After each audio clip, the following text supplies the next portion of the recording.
اللہ تبارک تعالیٰ جہنم کو آگ کو بجھا دیتے ہیں۔ حضرت خالد بن ولید رضی اللہ تعالیٰ عنہ کو کہا جاتا ہے کہ اللہ کی تلوار ہے، اور جتنی جنگوں میں گئے اکثر جنگ میں یہ جیت جاتے تھے۔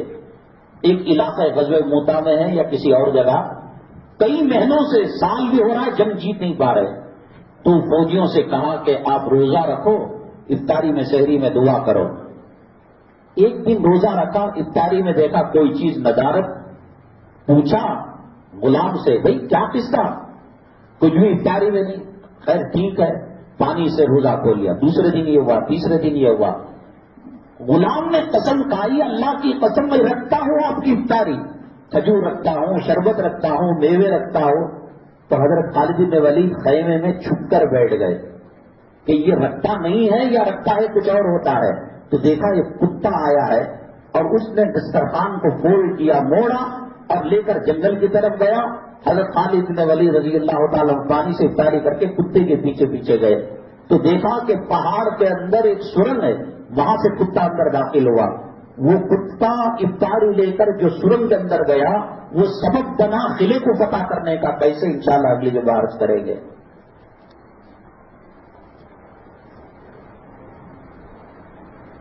بروز اتوار بعد نماز مغرب کا عشاء نورانی مسجد الیاس نگر میں تحفظ ختم نبوت کے عنوان سے بیانات ہوں گے علماء کرام کے بات میں۔ آپ سے شرکت کی درخواست کی گئی ہے، اور اسی طریقے سے جمعرات کے دن عصر سے مغرب تک شیواجی نگر ہری مسجد میں یہ موجودہ جو زمانے کے احوال ہیں، اس زمانے میں عمرے کے لیے لوگ جاتے ہیں حج بیت اللہ کے لیے، تو اس کے تعلق سے اہم بیان ہوگا۔ آپ سے بھی شرکت کی درخواست کی گئی ہے۔ اللہ تعالیٰ سے دعا کریں، اللہ تعالیٰ ہمارے علماء، ہمارے مشائخ، مدارس، مکاتب، مساجد، دینی اداروں کی اللہ حفاظت فرمائے، اور ایک زندہ واقعہ صدقہ اور خیرات کرنے کا ہمارے مقتدیوں اور ساتھیوں میں سے پیش آیا، انشاءاللہ اسے بھی اگلی جمعہ عرض کریں گے۔ باقی الحمدللہ رب العالمین۔